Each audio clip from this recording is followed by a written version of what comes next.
నమస్తే, welcome to Leo. మనతో ఉన్నారు సీనియర్ జర్నలిస్ట్ హేమసుందర్ గారు. సార్ నమస్తే. సార్, తగ్ లైఫ్ దాదాపు 37 ఏళ్ల తర్వాత మణిరత్నం అండ్ కమల్ హాసన్ గారి కాంబినేషన్లో రాబోతున్న సినిమా పైన మాత్రం హైప్స్ చాలా ఎక్కువ ఉన్నాయి అనుకోవాలి. కానీ ప్రతి సినిమాకి ఎక్కడో దగ్గర కొంత ఆటంకాలు ఉంటాయి. కానీ ఇక్కడ కమల్ హాసన్ గారే ఈ సినిమాకి ఆటంకంలాగా మనకు అనిపిస్తూ వస్తుంది. ఏదైతే తమిళం వర్సెస్ కన్నడ లాగా ఏదైతే ఆ భాషల గురించినటువంటి మాటలు ఏవైతే ఉన్నాయో, దాని తర్వాత కూడా అక్కడ కన్నడ హైకోర్టు ఏదైతే ఉందో అక్కడ మీకు క్షమాపణ చెప్తే సరిపోయేదని చెప్పిన తర్వాత కూడా నేను క్షమాపణ చెప్పను, తగ్గేదేలే అని చెప్పేసి అంటున్న కమల్ హాసన్ని ఎలా చూడాలి? మొత్తానికి ఈ సినిమా పైన ఉన్నటువంటి అంచనాలు ఏంటి? ఈ వివాదం ఎలా జరుగుతుంది? ముదరబోతుందా లేదంటే ఏం చెప్తారు? అంటే వివాదాన్ని ఆయన కోరి తెచ్చుకున్నట్టుగా అనిపిస్తుంది. ఇక్కడ కమల్ హాసన్నే మనం తప్పుపట్టాలి. ఎందుకంటే ద్రవిడ భాషల పుట్టి పూర్వతలకు సంబంధించి అది పెద్ద చరిత్ర అవుతుంది. దాని మూలాల్లోకి వెళ్లాల్సి వస్తుంది. మనకంత అవసరమా? మనం చరిత్ర పరిశోధకులం కాదు, సినిమా వాళ్ళు, సినిమా వ్యాపారం చేసేవాళ్ళం. ఆ చరిత్ర పరిశోధన సపరేట్, అది వేరే వాళ్ళ పని. ఇప్పుడు ద్రవిడ భాషలో తమిళం నుంచి కన్నడం పుట్టింది అని అనటం, నేను అక్కడ ఈ విషయంలో నేను తగ్గను, నేను క్షమాపణ చెప్పను అనటం, ఇక్కడ మళ్ళీ ఆయన అవసరమైతే నా సినిమాని కన్నడంలో రిలీజ్ కాకుండా ఆపేస్తాను అంటున్నాడు ఆయన. అంటే Raj Kamal film industrial banner మీద సమర్పకుడిగా ఈ సినిమాకు ఉన్నాడు. వన్ ఆఫ్ ది పార్ట్నర్స్ ఆయన ఈ సినిమా వరకు వచ్చేసరికి, తగ్ లైఫ్కి వచ్చేసరికి. కాబట్టి ఆయన నటుడిగా పారితోషికం తీసుకుని బయట ఉంటే అది వేరే విషయం. దీంట్లో పార్ట్నర్ కాబట్టి ఆయన నేను తగ్గనంటున్నాడు. నా కన్నడంలో సినిమా రిలీజ్ కాకపోయినా పర్లేదు, అవసరమైతే చూస్తాను నేను అంటున్నాడు. హైకోర్టుకి వెళ్తే హైకోర్టు ఎవరో క్షమాపణ చెప్తే సరిపోతుంది అని చెప్పింది.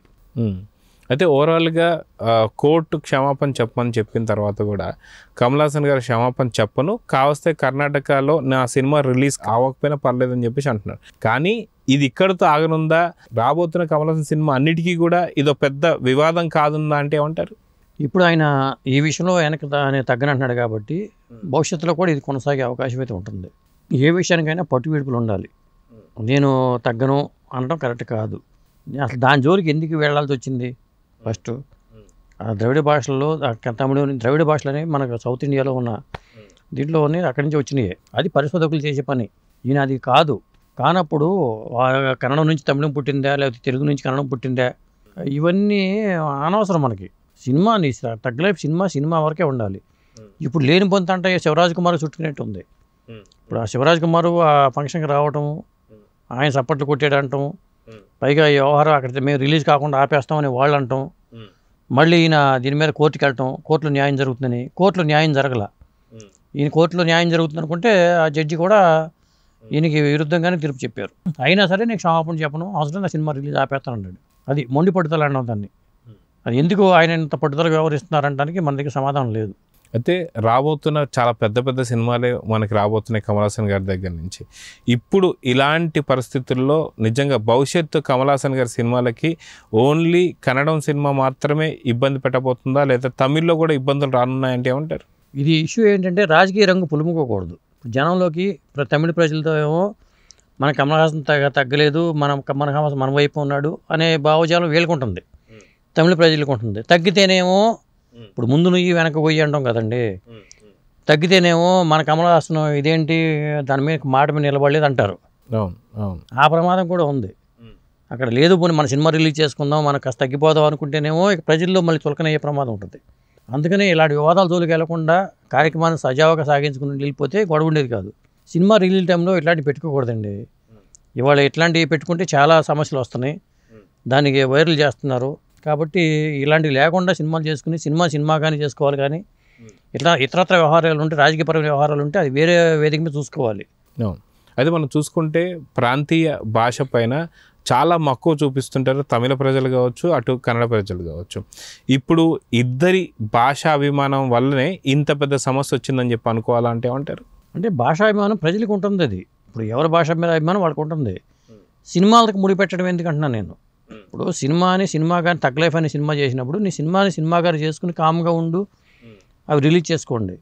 సినిమాలో వివాదాస్పదమైన అంశాలు ఉన్నాయి అనుకోండి, మళ్ళీ అదొక చాలా గొడవలు అవుతూ ఉంటాయి. అయితే ఇక్కడ ఓన్లీ ఇది తగ్ లైఫ్కే అంకితం కాబోతుందా, లేదా రేపు పొద్దున్న తమిళ సినిమాల మీద కూడా కొంత ఎఫెక్ట్ చూపిపోతుంది అంటే ఏమంటారు? ఇప్పుడు ఏమవుతుందంటే ఇది ఇప్పుడు భాషాభిమానం అన్నప్పుడు కన్నడ వాళ్ళకి ఎంత భాషాభిమానం ఉంటుందో తమిళ వాళ్ళకి అంతే భాషాభిమానం ఉంటుంది. ఒక విధంగా ఇది రాజకీయ రంగు పులుముకొని మళ్ళీ రాజకీయంగా రావడానికి ఏమన్నా దీన్ని ఒక వేదిక ఉపయోగించుకునే అవకాశం ఉందా అనే కోణంలో కూడా ఆలోచించాల్సి వస్తుంది. ఎందుకంటే ఈయన తగ్గట్లేదు కాబట్టి, అవసరమైతే నా సినిమా అక్కడ రిలీజ్ చేయని అంటున్నాడు కాబట్టి అక్కడ తమిళ ప్రజల హృదయాల్లో ఈయన ఒక హీరోగా నిలిచిపోయే అవకాశం ఉంది. అయితే తమిళనాడు ప్రజలకు సంబంధించి ఇప్పుడు ఇంకొక వివాదం వస్తుంది. ఏంటంటే ఇక్కడ కమల్ హాసన్ సినిమా అక్కడ రిలీజ్ కానియకపోతే శివరాజ్ కుమార్ గారి సినిమా ఇక్కడ కూడా రిలీజ్ కానివ్వన్నట్టు కొంత వివాదాన్ని అయితే తీసుకొస్తున్నారు. సో దీన్ని ఎలా చూడాలంటారు? ఇప్పుడు శివరాజ్ కుమార్ సినిమా కాదు, కన్నడ సినిమాలన్నిటికీ వచ్చేస్తుంది. రేపొద్దున కన్నడ సినిమాలు మేము ఇక్కడ రిలీజ్ కానివ్వని వీళ్ళు అనొచ్చు. ఇది ముదిరితే అట్లాగే తయారవుతుంది. అదే అట్లాగే ఇక్కడి నుంచే ఆ పరిస్థితి ఉంటుంది. తమిళ సినిమా ఏది రిలీజ్ అయినా మేము ఆడుకుంటాం అనే పరిస్థితి వచ్చిందనుకోండి, అది ఎవరికి మంచిది కాదు కదా. అక్కడ ఫిల్మ్ ఛాంబరు కూడా చాలా పట్టుదలగా ఉంది, కన్నడ ఫిల్మ్ ఛాంబరు. ఇక్కడ తమిళ ఫిల్మ్ ఛాంబర్ కూడా అట్లాంటి నిర్ణయాలు తీసుకుందనుకోండి, ఇది రెండు ఇండస్ట్రీల మధ్యలో వివాదంగా మారిపోయే ప్రమాదం ఉంది.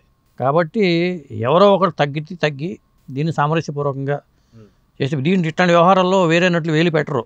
రేపు రజనీకాంతో లేకపోతే ఇంకోళ్ళు వేలు పెట్టే పరిస్థితి ఉండదు. రేపు వాళ్ళ సినిమాలకి ఈ పరిస్థితి వస్తుందని భయం ఉంటుంది ఎప్పుడైనా సరే.